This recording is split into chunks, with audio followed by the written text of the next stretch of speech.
This is Devlog 10 for Labyrinth Lesmosyne, and all of the changes I've made this week have to do with the battle system. A lot of it is going to be back end, but I'm going to show what I can. And the first thing I want to call our attention to is that I'm playing around with the shape of the UI. So instead of the windows at the top here for the party stats like HP and MP, I've changed them to horizontal bars down here. And right now I'm only playing around with shape. I haven't designed what the bars will look like and all that, or animated them or anything. But the reason I'm playing with the shape is because I have a new feature, which is that before, you can see the enemy summons here, but when you would do a summon, I just had text listing what summons you have. And now, if I summon, for example, a snake, it appears on your side. Now, the thing I'm still going to change is they're going to have a back sprite, so they look like they're facing the enemy. I'm going to be playing with the coloration and the overall design so you can distinguish them from the enemy side. But the idea will be down here, you have your stats running across the bottom of the screen. I've raised the enemies up, and the center of the view is higher, more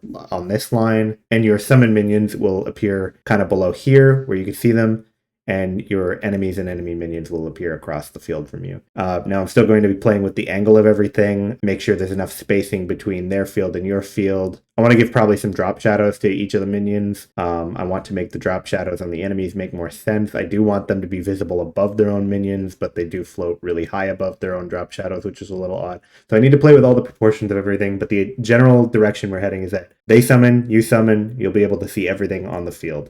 And I just need to design the battle space so that everything is visible and that you can see all of that and parse all that information. The next visual cue I've added is damage numbers. So you can see the white damage number there for normal damage and then yellow for critical hit. Now here we can see at the beginning of the turn we have also green damage for poison. And I also have orange for burning, and these are 3 new status effects, so it's a good chance to talk about that. I don't have anything that causes burning yet, but I've added burning, silence, and berserk. And for now, I'm feeling like this is a good set of 8 status effects. And I'll just quickly run through what's implemented for each one, because I did a lot of work on status effects, but nothing is fully implemented yet. Poison right now causes a constant amount of damage. It also debuffs your agility every turn. I'm not sure. I want something to slow you down. I'm not sure if it should like waste turn on the battle clock. I actually kind of think it should, so that the battle clock mechanic is more something that you play with. So I'm probably going to change that agility effect and change the damage calculation every turn. We have sleep, that specific moves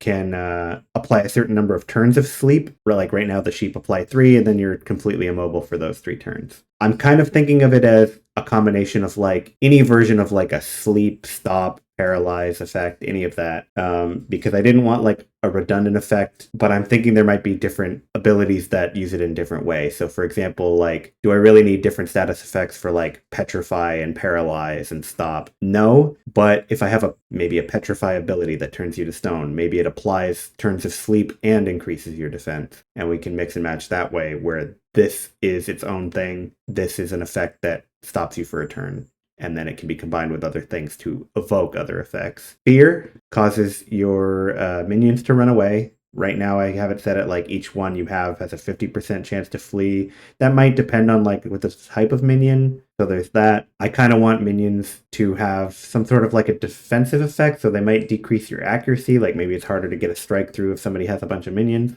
Charm, I'll say this right now. Charm and Berserk are not implemented at all because I think they're the most complicated. Charm, I have to put in some AI that will check if you have any effects that could be beneficial to the enemy, and if you can cast them, like if you can heal them, then you do that. Otherwise, you attack your friends. Berserk's not actually so hard. I want to just have it attack at the beginning of turn, probably increase your power. There's going to be abilities that you can intentionally inflict Berserk on yourself, and that might kind of fit a barbarian. Right now I have blindness decrease your accuracy by like 30%, but also I want to have it so that when you do get a strike off, it's against a random foe, so you don't know who you're hitting, and that could put you in a bad situation if you hit somebody that could retaliate, has some sort of ability to hurt you. Silence is you can't cast spells, common use of silence. I'm considering, it depends on balance, but maybe certain minions need to be commanded with voice, and silence could affect them as well. But I want each ability to be distinct and easily communicable, so I don't want to complicate it too much. But anything that ties into like the minion summoning system or the battle clock system will make the mechanics just feed into each other better, and I kind of like that, but I need a way to communicate it well. Burning is damage over time, but like poison, I didn't want 2 status effects that are just damage over time, which is why Poison is distinguished by, I think it should slow you down. And burning, I had an idea of it potentially causing fear, like having a low chance, but you do damage over time, and then eventually, if you're on fire long enough, maybe it causes your minions to run away. So then in that way, it interacts with the minion system as well. But yeah, I would say each one of these has some implementation except for Charm and Berserk, which don't have an implementation yet. But the rough version of all the rest of them, not that one, this one, and that one, that one, are all partly in. They're not exactly how I want them though. But I need to test a lot of different scenarios to tweak. I'm also considering poisoning, interrupting healing. I don't know if that's fun though. Oh, one thing to talk about though is that by implementing blindness, I needed to have accuracy. So before, attacks couldn't miss, but now each attack has its own accuracy. And so now I can have abilities that are inherently more likely to miss, but also blindness interacts with accuracy and decreases it. I'll just give a little peek at my code to talk about some stuff. Both party members and enemies inherit from battle entity, so this applies to both of them. So you have like your max HP and health, and you set your current one based on that.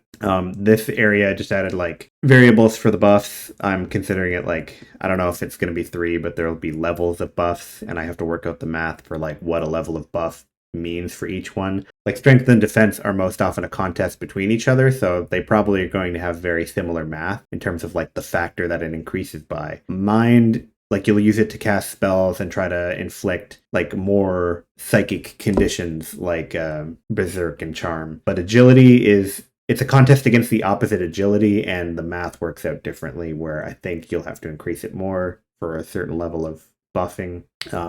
But yeah, like strength, defense, agility, and mine are my main stats, and then they have like a growth rate. My idea for defense buff is that maybe it would work like points of a shield, where if you maybe it'd be quite significant, but when you chip away at it, you could decrease it just by attacking. So that way I can have a buff that's sort of like a resource as well.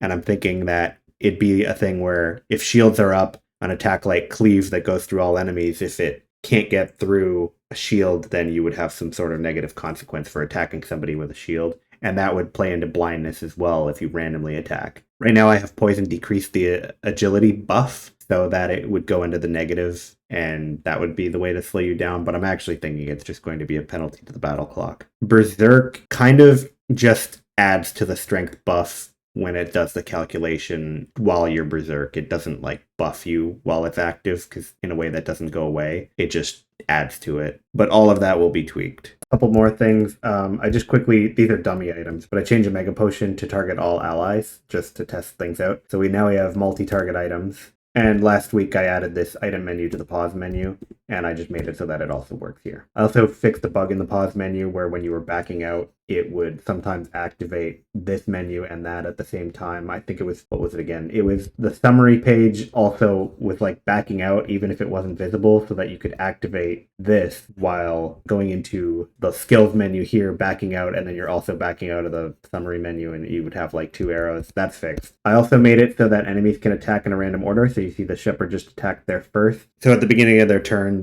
order is just randomized. There will be like some priority, but like the default would be random. At first it was like from left to right, I just had it, and now I just have it random. That'll add some more variation in battle. I also have it, since we were talking about status effects earlier, I think it makes sense for when you run from battle, and I don't have these status effects right now, but Berserk, Sleep, Charm, and Fear would all end at the end of battle. I think you can stay, maybe I should add Fire to that list, but you can stay poisoned, and you can stay silenced, and you probably have to find a way to fix it. Blinded as well. I think that all makes sense to have to use medicine. Last thing to talk about, just I guess from a coding perspective, if I go into the skills menu here, I have my list. And then attack was up here, and I just had it have its own code, like it had a function that it did its own thing, but I reworked it so that attacking is just its own skill called attack, and it has a very basic implementation, but it works a certain way, and that allows me to feed a lot of the logic for the other skills like through all the same stuff, and it made things make a lot more sense. Like when I applied a chance that a regular attack missed, I did it by